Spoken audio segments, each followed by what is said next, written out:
Hello everyone, welcome to this session of Textbook Super Coaching. Myself Preeti, your paper one faculty. I hope everyone is fine. So आपको कैसा लगेगा अगर आप लोगों ने net qualify कर लिया है, सेट क्वालिफाई कर लिया है, जैसे एफर्ट्स हम लोग करते, देखो डेफिनेटली एग्जाम क्रैक करना इतना भी इजी नहीं है। आपको अपना टाइम, अपने एफर्ट्स, मेहनत, बहुत सारी चीज़ें आप लोगों को वहाँ पर डिवोट करना पड़ता है। एंड आप लोग इतना नेशनल लेवल का जो एग्ज़ाम है वो क्रैक करते हैं। बट व्हाट हैपन, आप बहुत समय से वेट करते हैं कि वैकेंसी आ जाए एंड उस समय आपको देखने को मिले कि वहाँ पर आपके सब्जेक्ट की वैकेंसी नहीं है या फिर आप वहाँ पर एग्जिस्ट ही नहीं करते हो, तो उस केस के अंदर डेफिनेटली कहीं ना कहीं हमें एजुकेशन सिस्टम पे लगा लीजिए या फिर ओवरऑल एक डिसअपॉइंटमेंट ही देखने को मिलता है। और यही इस तरीके का ही पैटर्न कि नेट सेट आप लोगों ने क्वालिफाई कर रखा है, कंसर्न जो भी आप लोगों का स्टेट है, एंड नेट आपने जो कि नेशनल लेवल का एग्जाम है वो क्वालिफाई कर लिया, बट फिर भी आप एग्जाम नहीं दे सकते। यही चीज अभी क्या हुई है हाल ही में, प्रॉपर मैं आपको आर्टिकल दिखाती हूँ। एंड ये चीज़ आपने नोटिफिकेशन में भी देखा होगा। अगर मैं एमपीएससी की बात करती हूँ, अभी हाल ही में अगर आप देखोगे नेट सेट के बाद भी नहीं दे सकते एमपी असिस्टेंट प्रोफेसर भर्ती परीक्षा। क्या नियम है इसके अंदर, क्या सारी चीजें हैं, अराउंड 30+ सब्जेक्ट के अंदर ये एग्जाम कंडक्ट होता है, ठीक है। अब पीजी पूरा न होने पर छात्र परीक्षा नहीं दे पाएंगे। सेट के 15 विषयों को भर्ती प्रक्रिया से बाहर कर दिया गया। ओवरऑल देखिए पूरी बात क्या है, कंफ्यूजन में नहीं होना है आप लोगों को। एमपीपीएससी ने नए नियम लागू किए हैं और नेट और सेट पास छात्रों के लिए सबसे जरूरी खबर है। अगर अधूरा पीजी होने पर आवेदन नहीं कर सकते हैं, सबसे पहली चीज तो ये है।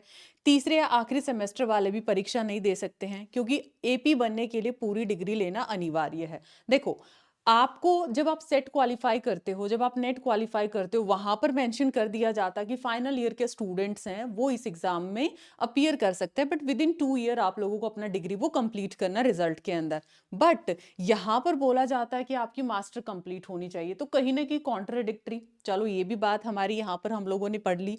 अब यहाँ पर सेट के अंदर 34 सब्जेक्ट्स आते हैं, अलग अलग सब्जेक्ट हैं। फॉर एग्जांपल मैं जैसे सोशोलॉजी है या और भी बहुत सारे सब्जेक्ट, कंप्यूटर साइंस हो गया, आपका एजुकेशन हो गए, अलग अलग मैं दिखाऊंगी भी किसके अंदर आप लोगों के नहीं है वैकेंसीज। तो इसमें 34 में से 15 विषय बाहर कर दिए गए हैं कि छात्र भर्ती परीक्षा में शामिल नहीं होंगे, और ये लगा लीजिए इनकी वैकेंसीज नहीं है। ऐसा तो पॉसिबल नहीं है कि देखो, अगर आप ओवरऑल एजुकेशन सिस्टम हम देखते हैं, वैकेंसीज जितनी होती हैं उतनी आप लोगों की आउट नहीं करी जाती है, ये आप सभी को भी पता है। दूसरी इंपॉर्टेंट चीज़ है यहाँ पर, अब विवाद क्या हो रखा है कि जिन्होंने नेट या सेट क्वालिफाई कर लिया है, अंतिम सेमेस्टर के छात्र हैं, उन्हें एग्जाम में एटलीस्ट बैठने दिया जाए। इसके साथ ही गेस्ट और जो कॉन्ट्रैक्ट प्रैक्टिस है उसको समाप्त कर दिया जाए। साथ ही 20 बोनस मार्क्स दिए जाने की व्यवस्था, एमपी सेट एग्जाम फिर शुरू की जानी चाहिए। और जिस सब्जेक्ट के अंदर वैकेंसी नहीं निकाली है, अर्जेंट कॉरिजेंडम डाल के उन सब्जेक्ट को भी ऐड ऑन कर देना चाहिए। क्योंकि देखो 3-3 4-4 साल से बच्चा वेट करता है कि वैकेंसी आएगा, हम लोग फॉर्म अप्लाई करेंगे, असिस्टेंट प्रोफेसर हम लोग बनेंगे स्कूल, सॉरी, कॉलेज या यूनिवर्सिटी के अंदर, और फिर वैकेंसी ना देखने को मिले, बहुत ही ज़्यादा डिसअपॉइंटिंग वो लगता है। हाँ जी।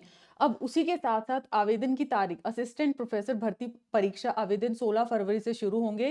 कुछ सब्जेक्ट जो हैं इनमें से आप लोगों के ऐसे हैं जैसे कि बॉटनी के 125 सीट्स हैं, ठीक है। अगर मैं देखती हूँ, केमिस्ट्री के 116 पद हैं, यौगिक विज्ञान के 3 पद हैं इन विषयों के अंदर, साइकोलॉजी, हिस्ट्री, इकोनॉमिक्स, ये अलग अलग सब्जेक्ट में कुछ अलग अलग वैकेंसी हैं। अलग अलग डेट्स पे इसके एग्जाम होने हैं। अगर मैं बात करती हूँ home science, philosophy, library science, music, ऐसे वो सब्जेक्ट हैं जिसके अंदर कोई पोस्ट ही नहीं है। ऐसे और भी बहुत सारे सब्जेक्ट हैं जहां पर कोई पोस्ट नहीं है। तो ये कहीं ना कहीं थोड़ा नाइंसाफी हम लोग बोल सकते हैं कि ये चीजें होते हुए भी पॉसिबिलिटी क्यों नहीं है। बच्चा जब एलिजिबल है, सेट उसने क्वालिफाई कर लिया, नेट उसने क्वालिफाई कर लिया, मतलब कहीं ना कहीं ये जो एलिजिबिलिटी क्राइटेरिया है बच्चों को इस तरीके से एक जाल में फंसा देता है, कंफ्यूजन में डाल देता है कि क्या करें या क्या ना करें। आपका इसके ऊपर क्या कहना है, आप कमेंट सेक्शन में जरूर बताइएगा। क्योंकि एनटीए और यूजीसी नेट जब आपने देना है तब आपको बोल दिया जाता है कि फाइनल ईयर का स्टूडेंट है वो एग्जाम दे सकता है। अब इधर आपको ये बोल दिया जाता है कि फाइनल ईयर का एग्जाम, आपकी मास्टर्स कंप्लीट होनी चाहिए, तो कॉन्ट्रडिक्टरी बातें होती हैं। तो चीज़ें बहुत ही कंफ्यूजिंग वाला पार्ट के अंदर यहाँ पर बैठी हैं। तो अपना वैल्युएबल फीडबैक कॉमेंट्स में जरूर बताना है। सो ये था आपका अभी लेटेस्ट वाला अपडेट। बाकी ये भी है, अब आज या कल में आपका रिजल्ट भी आ जाएगा यूजीसी नेट का। बहुत सारे स्टूडेंट यूजीसी भी क्रैक कर लेंगे जो मध्य प्रदेश के स्टूडेंट्स हैं। तो नेट क्वालिफाई कर लिया, और भी स्टूडेंट्स एलिजिबिलिटी हासिल करेंगे, उनकी भी यही प्रॉब्लम आएगी कि एलिजिबल तो हमने, नेट तो क्वालिफाई कर लिया, बस पोस्ट कहाँ है, हम एपी के लिए अप्लाई कहाँ करें। So this is the basic, यही थीम था आप लोगों को बतलाना। ये अभी लेटेस्ट अपडेट है, तो अपने आप को प्लान ए प्लान बी सारी चीज़ों में थोड़ा सिर्फ और सिर्फ एक रट्टाफिकेशन पे नहीं जाना है। आपने टेक्निकलिटीज़ को भी समझना है, आपने सारी चीज़ों को देखते हुए, ऐसा नहीं कि सिर्फ एपी ही आपका करियर है। बहुत सारे ऐसे यूजीसी नेट के बाद करियर ऑप्शन है जिसको आप चूज़ कर सकते हो। बट थिंग इज़, अगर आपके पास नॉलेज है, अकेला सिर्फ रटना और एक सर्टिफिकेशन मदद नहीं करेगा। आज की जो आप क्राउड बोल सकते हो, आज की जो रिक्वायरमेंट है उसके अकॉर्डिंग, वो सब आप सभी को भी इस चीज़ का पता है। सो जीएसपी ऑलरेडी हम लोगों ने लॉन्च कर दिया है। यहाँ पर बहुत ही थॉरली आपको पेपर 1 पेपर 2 की क्लासेस दी जाती है, लाइव क्लासेस आपकी रहेंगी। Paper 1 paper 2 will be there.